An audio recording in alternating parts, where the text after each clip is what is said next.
বাড়িতে নেই? তো মা আয়েশা রাদিয়াল্লাহু তাআলা আনহা বললেন যে না, নবীজি বাড়িতে নেই, কোথায় মাঠে কাজে গেছেন বা দাওয়াতের কাজে গেছেন, বাড়িতে নেই এই টাইমে সময়তে। তো মা আয়েশা বলছেন কি কাজ আছে তোমাদের, বলো কি কারণে তোমরা এসেছো? তারা তিনজন বলছেন যে আমরা নবীর ইবাদত সম্পর্কে একটু জানতে এসেছিলাম, যে নবীজি কোন টাইমে কিভাবে কখন ইবাদত করছেন, ইবাদত সম্পর্কে জানতে এসেছিলাম। দেখেন ভাই মুসলমান, কোনদিন কোন মাওলানাকে জিজ্ঞাসা করেছেন, গ্রামের ইমামকে জিজ্ঞাসা করেছেন, ঈদগাহের ইমামকে জিজ্ঞাসা করেছেন, কোন মাওলানাকে কোন শরীয়তের কথা জিজ্ঞাসা করেছেন যে হাজী মাওলানা এই কাজটা আমি করছি তো আমার করাটা ভালো হচ্ছে কি হয় না? যদি কোন লোক যদি জিজ্ঞাসা করে বা না করে, মাওলানা যদি দেখেন কোন ভালো লোক দেখেন যে শরীয়ত বিরোধী কাজ করছে, তো উল্টে ওর করে আমরা রেগে যাবো। কিন্তু তিনজন সাহাবী বলছেন নবীর ইবাদত সম্পর্কে আমরা জানতে এসেছিলাম। এবার মা আয়েশা রাদিয়াল্লাহু তাআলা আনহা তখন বলে দিলেন, হে আল্লাহর নবীর সাহাবীরা, তাহলে শোনো, নবীজি এই টাইমে নামাজ পড়েন, নবীজি এতদিন রোজা রাখেন, নবীজি এই টাইমে তেলাওয়াত করেন, যা যা নবীজি এইভাবে করছিলেন বলে দিলেন। নবীর ইবাদত সম্পর্কে জানার পর ওই তিনজনকে কম মনে হলো। হ্যাঁ, আল্লাহর নবী একটুখানি করলো চলবে। আল্লাহ রাসূল একজন নবী, আল্লাহ তার আগে কারো গুনাহ মাফ করে দিয়েছেন, পরে কারো গুনাহ মাফ করে দিয়েছেন। আমরা হলাম তার খাতাকার পাপী গুনাহগার উম্মত, এতখানি করে করলে আমাদের চলবে না। তো আমাদেরকে একটু বেশি বেশি করে করতে হবে। আল্লাহ রাসূল কম করতে গেলেও চলবে, কিন্তু আমরা গুনাহগার পাপী, এই জন্য আমাদেরকে বেশি করে করতে হবে। এবার তিনজন এক ব্যাপারের সামনে বলাবলি করছে, আর তাদের কথা মা আয়েশা রাদিয়াল্লাহু তাআলা আনহা কিন্তু শুনছেন। এবার তিনজনের মধ্যে একজন কি বলছেন জানেন? এ আমার ভাই শুনে নাও, আমি আল্লাহর নবীর সাহাবী, আমি কসম খেয়ে বলছি ভাই, জীবনে কোনদিন আমি রোজা ছাড়বো না, সারা জীবন আমি রোজা চালিয়ে যাব।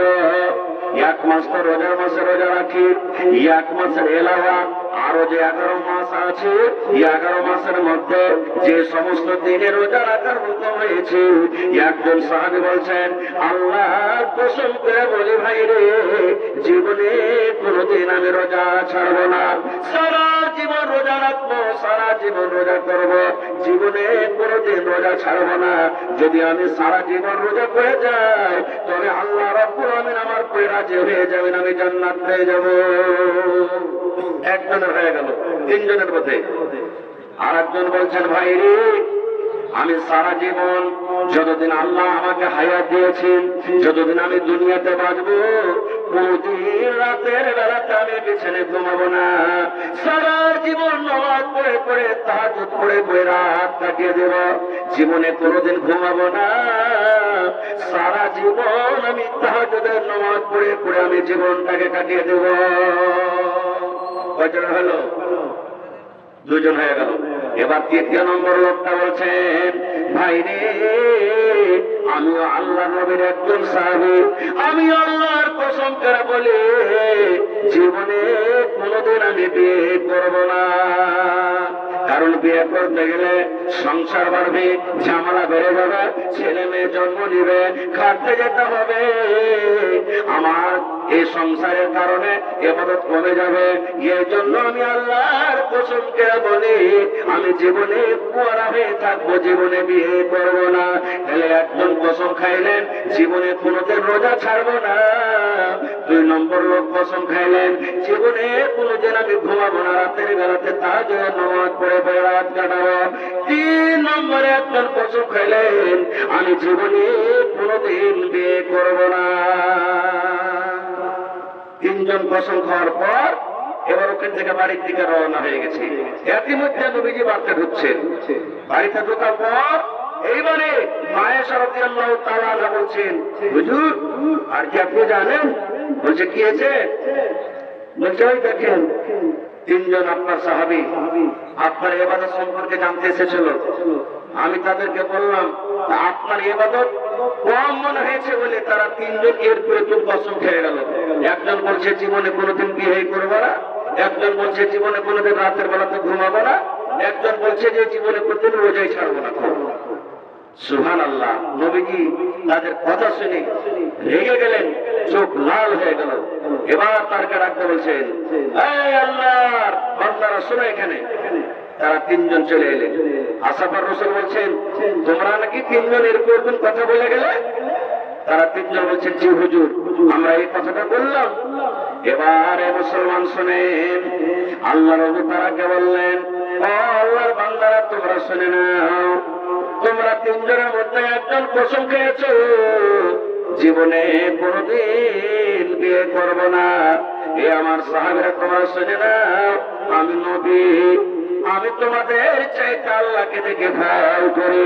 তোমরা যতটুকু আল্লাহকে দেখে ভয় করো, তোমরা আল্লাহকে দেখে যতটুকু ডরো, কিয়ামতের মাঠ থেকে যতটুকু ভয় করো, কবরকে দেখে জাহান্নাম থেকে যতখানি ভয় করো, আমি নবী তোমাদের চাইতে আমি আল্লাহকে দেখে বেশি ভয় করি। সাহাবীরা, তবে তোমরা বিয়ে করার জন্য বলছো, বিয়ে করব না, সংসার বেড়ে যাবে, ঝামেলা বেড়ে যাবে। সাহাবীরা, শুনে না, আমার একটা নয়, দুইটা নয়, দেখো আমার 9টা 11টা স্ত্রী আমার রয়েছে। ও আমার স্বামী, তোমরা শুনে নাও, একজন তোমরা বলেছ জীবনে কোনদিন রোজা ছাড়বো না। আমি নবী মাঝে মাঝে রোজা রাখি, মাঝে মাঝে আবার রোজাও ছেড়ে দিই, মাঝে মাঝে রোজা রাখি, মাঝে মাঝে আমরা রোজাও ছেড়ে দিই। তোমরা বলেছ জীবনে কোনদিন আমার রাতের বেলাতে ঘুমাবো না।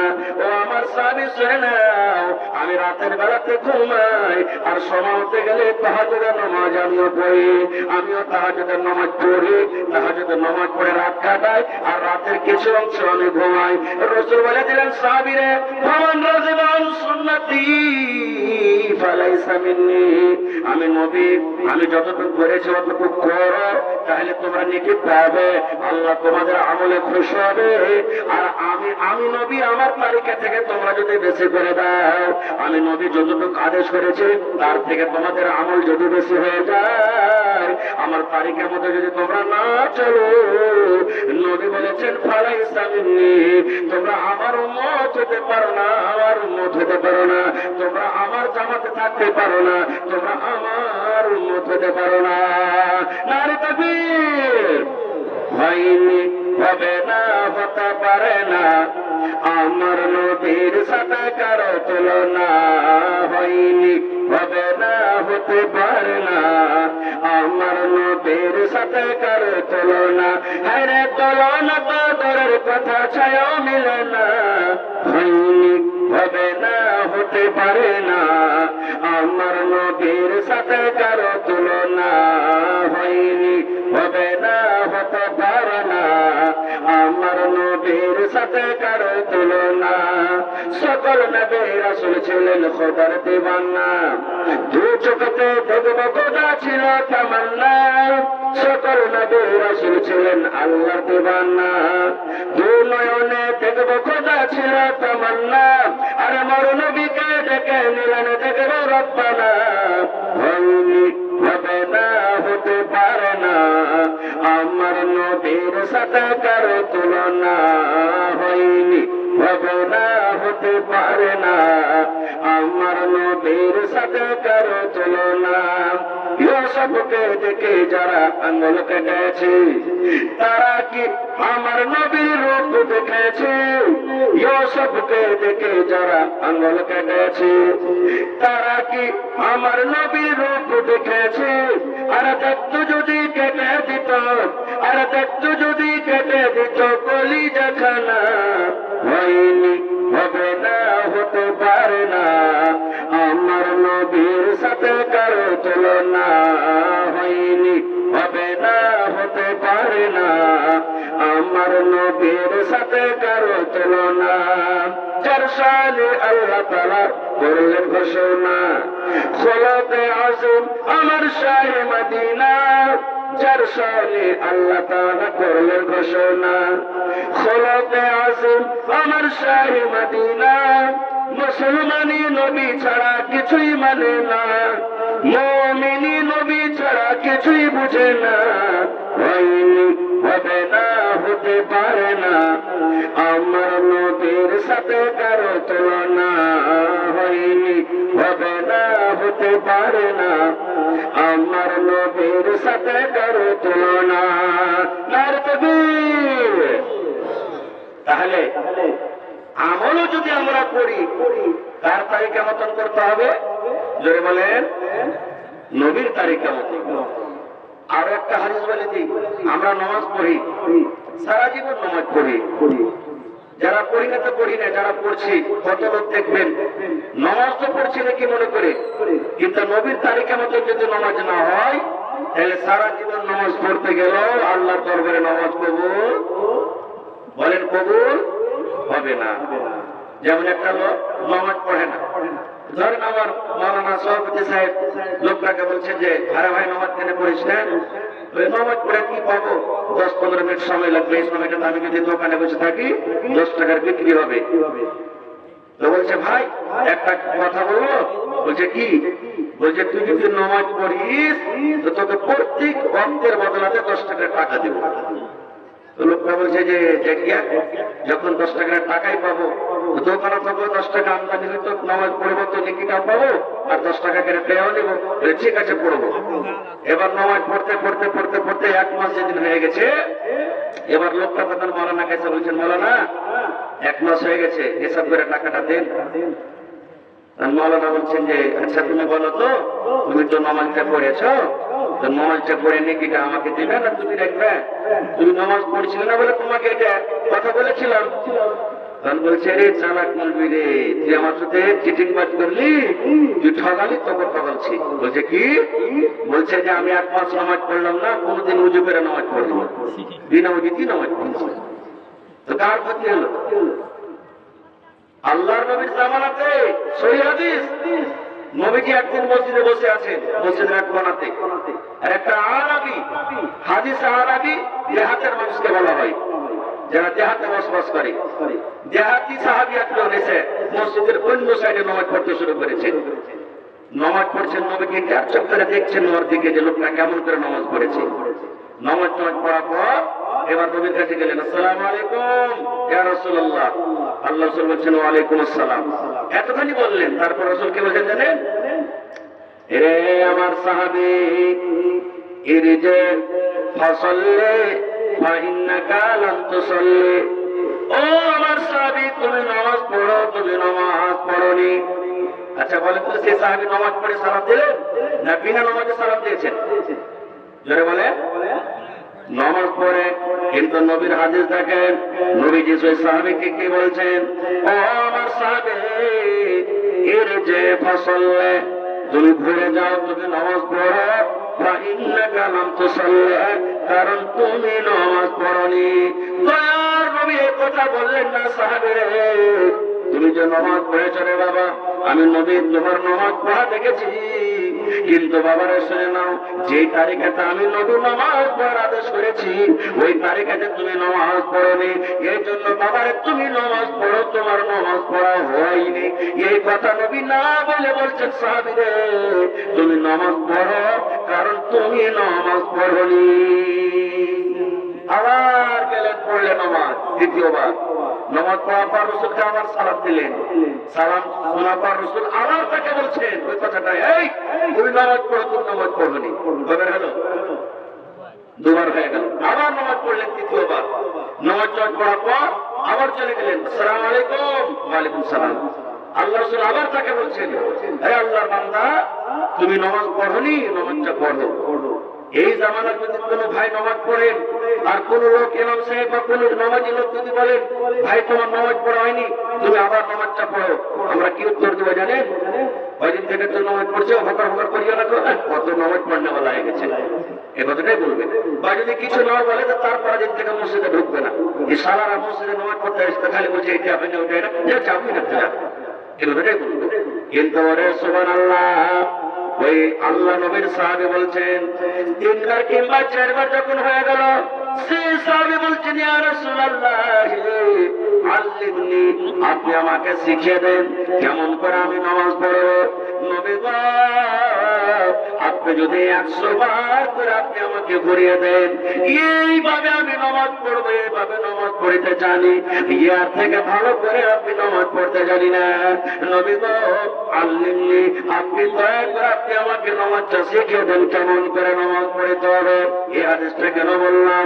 ওরে আল্লাহ নবীর একটু হাদিসের পরে একটু ধ্যান দেন বন্ধুরে। দয়ার রাসূল ওই সাহাবীকে বললেন, সাহাবী রে তুমি নামাজ পড়ো, নামাজ পড়নি।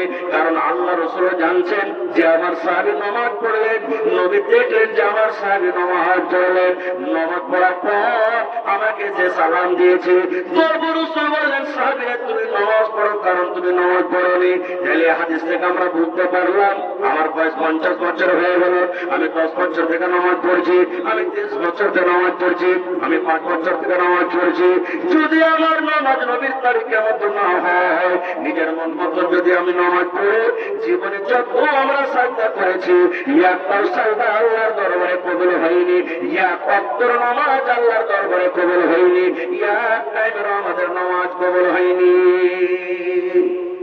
ভাই আমার, তাহলে শুধু ইবাদত করলে হবে না, ইবাদতটা জানতে হবে যে নবীর তারিখে কি আছে এখানে। আর একটা হাদিস শুনেন, এই যুবক আপনাদেরকে বলছি, আজকে যুবককে মসজিদে ডেকে পাওয়া যায় না, আর আল্লাহ রাসূলের সাহাবী দেখেন, সাহাবায়ে কেরাম যখন মক্কা থেকে হিজরত করে মদিনায় চলে গেলেন, নবীজি ভাই বানিয়ে দিলেন। কি বানালেন? ভাই ভাই। মক্কার যে ওরা সাহাবী চলে গেলেন ওরাকে মুহাজির বলা হয়েছে, আর আনসারীতে যে মুসলমান সাহাবী আছে ওরাকে আনসার বলা হয়েছে। মদিনাতে যারা আছেন ওরাকে আনসার, আর মক্কা থেকে যারা হিজরত করে গেছেন ওরাকে কি বলা হয়েছে? মুহাজির। আল্লাহ নবী সাল্লাল্লাহু আলাইহি ওয়াসাল্লাম একজন সাহাবী সালমান রাদিয়াল্লাহু তাআলা আনহু আর একজন সাহাবী আবু দারদা রাদিয়াল্লাহু তাআলা আনহু দুজনকে ভাই বানিয়ে দিলেন। কি বানালেন? জোরে বলেন। ভাই। কেন? এই মক্কার লোকেরা এই নবীর জন্য, কোরআনের জন্য, দ্বীনের জন্য বাড়ি ঘর ছেলে মেয়ে সব ছেড়ে চলে এসেছে, কিছু তাদের নাই, এই জন্য নবী ভাই বানিয়ে দিলেন। এই তোমরা এটা ভাই মনে করো রে, যেমন নিজের ভাই চলাফেরা করে, যেমন নিজের মায়ের পেটের ভাই চলাফেরা করে, এই মতো নবীজি ভাই বানিয়ে দিলেন। একজন সাহাবীর ঘটনা বলবো। একজন সাহাবী হলেন সালমান রাদিয়াল্লাহু তাআলা আনহু, আর একজন সাহাবী হলেন আবু দারদা রাদিয়াল্লাহু তাআলা আনহু। দুজনের মধ্যে নবীজি ভাই বানিয়ে দিলেন। এবার বলেন, আমরা চাচার বাড়ি, শ্বশুরের বাড়ি, নানার বাড়ি, বিহারের বাড়ি বেড়াতে যাই কি যাই না? ভাইয়ের বাড়ি বেড়াতে যাই কি যাই না? যাই। তো সালমান রাদিয়াল্লাহু তাআলা আনহু একদিন ভাইয়ের বাড়ি বেড়াতে গেছেন। ভাইয়ের নাম কি? আবু দারদা রাদিয়াল্লাহু তাআলা আনহু। ভাইয়ের বাড়ি বেড়াতে গেছেন। এবার যে টাইমে ভাইয়ের বাড়ি বেড়াতে গেলেন, ওই টাইমে কিন্তু ভাই আবু দারদা বাড়িতে নেই। ভালো করে শুনবেন হাদিসটা। সালমান রাদিয়াল্লাহু তাআলা আনহু ভাই আবু দারদার বাড়ি বেড়াতে গেলেন, যেই টাইমে ঢুকলেন ওই টাইমে আবু দারদা রাদিয়াল্লাহু তাআলা আনহু কিন্তু বাড়িতে নেই। কে বাড়িতে আছে? আবু দারদার স্ত্রী উম্মে দারদা রাদিয়াল্লাহু তাআলা আনহা বাড়িতে আছেন। তার ভাবি হলো, ভাবি বলেন না ভাবি বলেন? হ্যাঁ, ভাবি বাড়িতে আছেন। এবার যখন বাড়িতে দেখলেন সালমান রাদিয়াল্লাহু তাআলা আনহু, তখন আর ভাবিকে বলছেন যে হ্যাঁ ভাবি, ব্যাপারটা কি কিছু বুঝতে পারি না। বলছে কি রে ভাই? বলছে তুই এত করে এরকম সাধারণ হয়ে আছিস, তোর মাথার চুলগুলা মরিচের গাছের মতো মুসকো ফুসকো হয়ে আছে, ঠোঁট পালিশ দিয়ে নেস, মেকআপ করে নেস, ভালো নতুন কাপড় কিনতে নেস, সিধা করে নেস, খুব সুন্দর হয়ে সেজে পুজে নেস, কি ব্যাপার এরকমই সাধারণ হয়ে আছিস তুই, কিছু বুঝতে পারি না? কাকে বলছেন? ভাবিকে বলছেন। সৈয়াদিস ভাই গল্প নয়। এইবারে যখন কথাটা শুনলেন, তখন আবু দারদার স্ত্রী বলছেন, কার জন্য সাজবো রে ভাই? কে আমাকে দেখবে? কার জন্য আমি সাজবো? কে আমাকে দেখবে? কাকে আমি দেখাবো?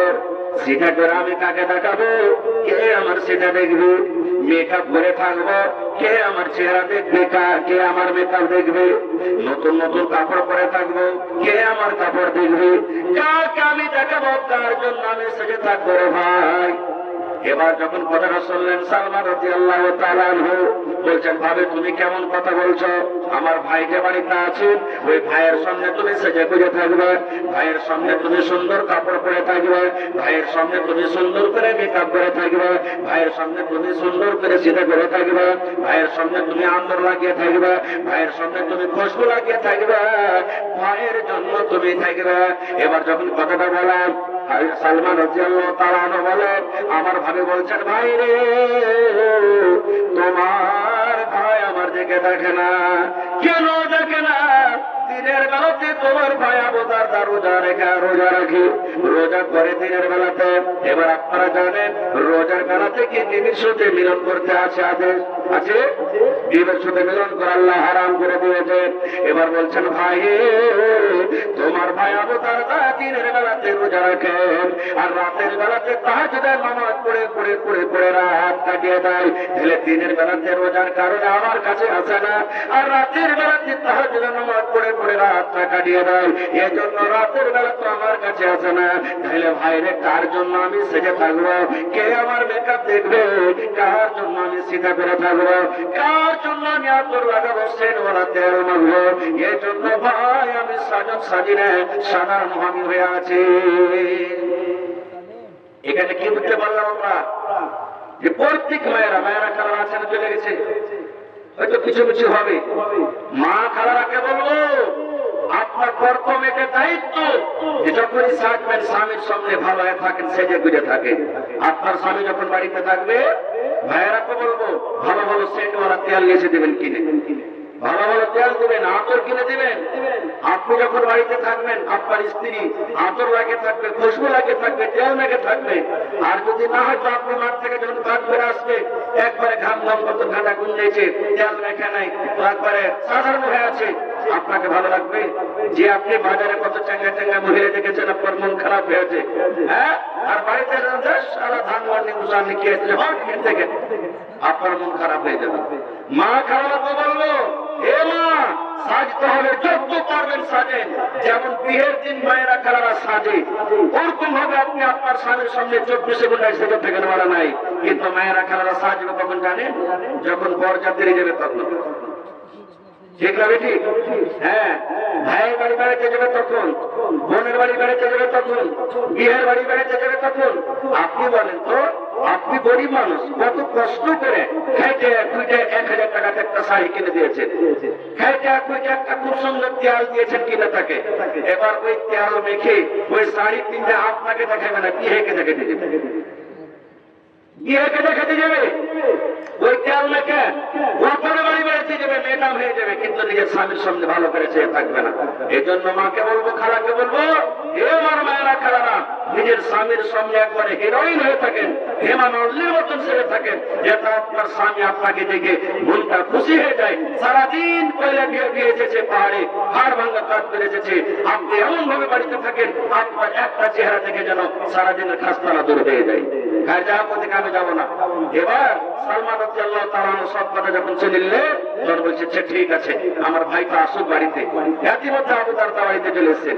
বাড়িতে আসার পর ভাই যখন এসেছে, সালাম মুসাফা হলো, সালাম কালাম হলো, ভাই বাড়িতে এসেছেন। এবার স্ত্রীকে বলছেন, এ উম্মে দারদা, আরে ভাইকে খেতে দাও, আমার ভাইকে খেতে দাও, আমার ভাই কতদিন পর আমার বাড়িতে এসেছে। এবার ভাইকে খেতে দিয়েছেন, খেতে বসেছেন। এবার সালমান কি বলছেন, আবু দারদা ভাই, আমি একে খাবো না, তুমি এসো আমার সাথে খাও। বলছে ভাই আমি খাবো না। কেন? বলছে আমি রোজা করে আছি, রোজার হালাতে তো খেতে মানা আছে, খাবো না।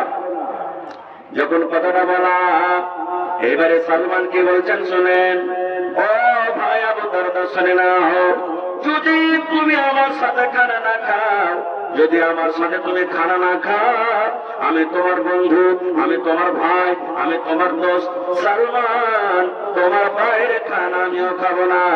যখন তুমি সন্ধ্যাবেলা ইফতার করে খাবে, তখন আমি তোমার সাথে খাবো না। আমি দিন কাটাবো না, খেয়ে থাকবো ভাইরে, আমিও তোমার বাড়ির লাতা না খাবো না, পানি পান করবো। যদি তুমি আমাকে ঘেরে দিতে চাও, আমার সাথে সাথে বসে তুমি খানা খাও, কারণ আমি একাই খানা খাবো না। কি করবে? মজবুর হয়ে গেল বেচারি। বলছে ঠিক আছে। এবার নফল রোজাকে ভেঙে দিলেন। হাদিসে আছে নফল রোজা আপনি ভাঙতে পারেন। এবার বসে খানা খেলেন, দিন কেটে গেল। এবার রাত যখন এলো, এশারের নামাজ পড়ার পর রাতের বেলাতে এবারে আবু দারদা বলছেন, সালমান ভাই, তোমার জন্য বিছানা লাগিয়ে দিলাম, তুমি এই বিছানা আরাম করো, ঘুমাও, আমি এখন নামাজ পড়তে চলে গেলাম। যখন কথাটা বলা, সুবহানাল্লাহ, দেখবেন যখন নতুন নতুন ভাইয়েরা বিয়ে করেন, ভাবি হোক বাড়িতে বা নানি হোক বা এই ধরনের কোন মেয়ে হোক, তাকে সাথে করে ঘর পর্যন্ত রাখে কি রাখে না, যা চলে যা। এই মতো যখন আবু দারদা বলছেন, ভাই সালমান তুমি এখন বিছানে ঘুমাও, আমি নামাজ পড়তে চলে গেলাম। যখন কথাটা বলা, এবারে সালমান রাদিয়াল্লাহু তাআলা আনহু আবু দারদা রাদিয়াল্লাহু তাআলা হাত কান ধরে বন্ধ রে, যে ঘরে তার বিবি আছে, যে ঘরে স্ত্রী বসে আছে, ওই ঘরে ধাক্কা দিয়ে ঘরের ভিতরে তাকে ঢুকিয়ে দিলেন। এবার বাইরে থেকে লক করে দেওয়া হলো। এবারে আবু দারদা রাদিয়াল্লাহু তাআলা আনহু বিবির কাছে রাত কাটাচ্ছেন। এই রাত কাটতে কাটতে কাটতে ঠিক যখন মোটামুটি অর্ধেক রাত কেটে গেল, এবারে সালমান রাদিয়াল্লাহু তাআলা আনহু দরজাতে এরকম ভাবে ঢোকা দিচ্ছেন আর বলছেন, আবু দারদা ভাই, এখন তাহাজ্জুদের নামাজ পড়ার টাইম হয়ে গেছে ভাই, এখন তাহাজ্জুদের নামাজ পড়ার সময় হয়েছে, দয়া করে তুমি বিছানা ছেড়ে দাও, এখন চলো তাহাজ্জুদের নামাজ পড়তে যাই। আবু দারদা বললেন, আমি যে রাতের বেলাতে বিবির কাছে থাকলাম, আমি রাতের বেলাতে বিবির কাছে আরাম করলাম, আমি বিবির সাথে সহবাস করলাম, আমার পরে গোসল ফরজ হয়েছে, ফরজ গোসল করলাম, ফরজ গোসল করার পর এইবারে আমরা তাহাজ্জুদের নামাজ পড়তে শুরু করলাম। তাহাজ্জুদের যখন নামাজ পড়া হয়ে গেল, এবারে আবু দারদা বলেন, সালমান আমাকে নসিহত করতে লাগলেন, ওয়াজ করতে লাগলেন। কি ওয়াজ করলেন? ও ভাই আবু দারদা শুনে নাও, আল্লাহ রাব্বুল আলামিন তোমাকে যে দুটো চোখ দান করেছেন, এটা আল্লাহর খুব বড় নিয়ামত। এই চোখে রাতের বেলাতে তোমাকে আরাম করাতে হবে। আল্লাহ রাব্বুল আলামিন এই যে তোমাকে একটা বাড়ি দিয়েছে, এই বডিকে তোমাকে আরাম দিতে হবে। পরে সালমান বলছেন, আবু দারদা ভাই তুমি শুনে নাও, তোমার উপরে তোমার মেহমানের হক আছে। বাড়িতে যদি মেহমান তোমার আছে, মেহমানের সাথে বসে তোমাকে খেতে হবে, মেহমানের সাথে তোমাকে গল্প করতে হবে। তোমার বাড়িতে যে স্ত্রী আছে, আল্লাহর তো একটা খুব বড় নিয়ামত, তোমার স্ত্রীটাও তোমার পরে হক আছে, হক আদায় করতে হবে। তোমার বাড়িতে ছেলে মেয়েরা আছে, তাদের সাথে কথা বলতে হবে, তাদেরকে সময় দিতে হবে। এই তোমার ছেলে মেয়ে তোমার পরে হক রয়েছে। আবু দারদা বলেন, আমার ভাই সালমান আমাকে বললেন, ও ভাই আবু দারদা, তুমি যদি স্ত্রীর হককে মেরে দাও, তুমি যদি মেহমানের হককে মেরে দাও, তুমি যদি তোমার চোখের হককে মেরে দাও, সমস্ত হককে মেরে দিয়ে যদি তুমি এক আল্লাহর হক আদায় করো, এরকম ইবাদত আল্লাহর দরবারে কবুল হবে না। এরকম ইবাদতের আল্লাহর কোনো দরকার নাই। সমস্ত হককে মেরে তুমি একমাত্র আল্লাহর হক আদায় করবে, এরকম ইবাদতে রব্বুল আলামিন জীবনে করতে রাজি হবেন না। এতটি কথা পর ফজরের আজান হয়ে গেল। এবার আবু দারদা বলেন, আমি ফজরের নামাজ নবীর সাথে আমি পড়লাম। এবার নামাজ যখন শেষ হয়ে গেল, এবার আবু দারদা বলেন, আমি একবার দুপা করে হাঁটতে হাঁটতে নবীর পাঞ্জরে চলে গেলাম। যাওয়ার পর এবারে বললাম, ইয়া রাসূলুল্লাহ, আমার সাথে আজকে একটা ঘটনা ঘটেছে নবী গো। দয়ার রাসূল বললেন, আবু দারদা কি ঘটনা ঘটেছে? এবার আবু দারদা বললেন, নবীজি, আমার ভাই সালমান আমার বাড়িতে এসেছে, আমার ভাই সালমান আমার বাড়িতে এসেছে, আমি তাকে খাবার দিলাম গরু ভেজে, আমি যতক্ষণ পর্যন্ত তার সাথে না বসলাম, আমার সাথে আমার খানা খেলো না, আমি রোজা ভেঙে তার সাথে খানা খেলাম। এবার রাতের বেলাতে আমাকে আমার স্ত্রীর ঘরে ঢুকিয়ে দিলে, এবার রাতের বেলাতে আমি কিছু রাত স্ত্রীর সঙ্গে কাটালাম। ফরজ গোসল করার পর তাহাজ্জুদের নামাজ পড়লাম, তারপর আমাকে কিছু নসিহত করেছে। কি নসিহত? বলছেন, নবী গো, সালমান আমাকে বলছে, ভাই আবু দারদা, তুমি সমস্ত লোকের হককে মেরে আল্লাহ যদি হক আদায় করো, এরকম ইবাদতে রব্বুল আলামিন তোমার কবুল করবেন না। এ ভাই আবু দারদা শোনো, তোমার উপরে তোমার স্ত্রীর হক রয়েছে, তোমার উপরে তোমার চোখের হক রয়েছে, তোমার উপরে তোমার মেহমানের হক রয়েছে, তোমার উপরে তোমার ছেলে মেয়ের হক রয়েছে। এই সমস্ত হক মেরে তুমি যদি এক আল্লাহর হক আদায় করো, এরকম ইবাদতে রব্বুল আলামিন রাজি হবেন না। এই কথাগুলো আমাকে বলেছেন, তাই আপনাকে শোনালাম। এবার রাসূল বলছেন, সাদাকা সালমান, আবু দারদা রে, তোমার বন্ধু সালমান তোমার সাথে যা করেছে, যা বলেছে, সব সত্য, সব সত্য। তাহলে কয়েকটা কথা এখানে বুঝতে পারলাম। এক নম্বর, যে আপনার স্ত্রীর প্রতি আপনার হক রয়েছে। কত লোককে দেখবেন কেরাল খাটতে চলে গেছে, দিল্লি খাটতে চলে গেছেন, সৌদি আরব চলে গেছেন, বিভিন্ন বিভিন্ন দেশ চলে গেছেন, 6 মাস, বছর, 2 বছর, 3 বছর, কোনো কথাই নাই। এরকম লোক আছে না নেই? জোরে বলেন, আছে না নেই? কত লোক আছে স্ত্রীকে বাড়িতে নিয়ে এসেছে, কিন্তু স্ত্রীর সাথে কিভাবে জীবনটা কাটতে হবে ও জানিয়ে নেই। ও জানে না, ও এটাই মনে করছে এই স্ত্রী আমাকে রান্না বান্না করে দেবে, আমি খেটে খাবো, ওকে আমি খেটে দেবো, ওর সাথে কিভাবে সংসার কাটতে হবে জানে না, হচ্ছে না, জানে না। কত লোক এমন আছে সুবহানাল্লাহ, কত মা খারাপ এমন আছে যে স্বামী না স্বামী, স্বামী কাকে বলে ও জানি না, কিভাবে স্বামীর সাথে সংসার করতে হবে। ভাই আমার, তবে সমস্ত ইবাদত, যে কোন ইবাদত হোক, আল্লাহ তাবারক ওয়া তাআলা ওই ইবাদতটাকে পছন্দ করেন, ওই ইবাদতটাকে আল্লাহ তাবারক ওয়া তাআলা কবুল করবেন যে ইবাদত নবীর তরিকাতে হবে। বান মে হিমাল হুয়া बस दाया दिल के मत भूलिया भैया रब्बुल आलमीन के। बान में हिमानी हुआ बस दाया दिल के मत भूलिया बाबू रब्बुल आलमीन के। हो जाए पिदाई तोहरो जाई बाबर हो, छूट जाए भी तोहरो माही बाबू जी का घर हो जाए पिताई तोहरो जाए बाबर हो, छूट जाए भी तोहरो माही बाबू जी का घर हो। रखी हाथ याद भैया, रखी हाथ याद भैया ओ कठिन दिन के मत भूले हाय बाबू रब्बुल आलमीन के। मत भूलिए भैया रब्बुल आलमीन के। मैं बाबू जी के प्यार दुलार सब छूट जाई, छोड़ के सबसे नाता हो जाए विदाई। मैं बाबू जी के प्यार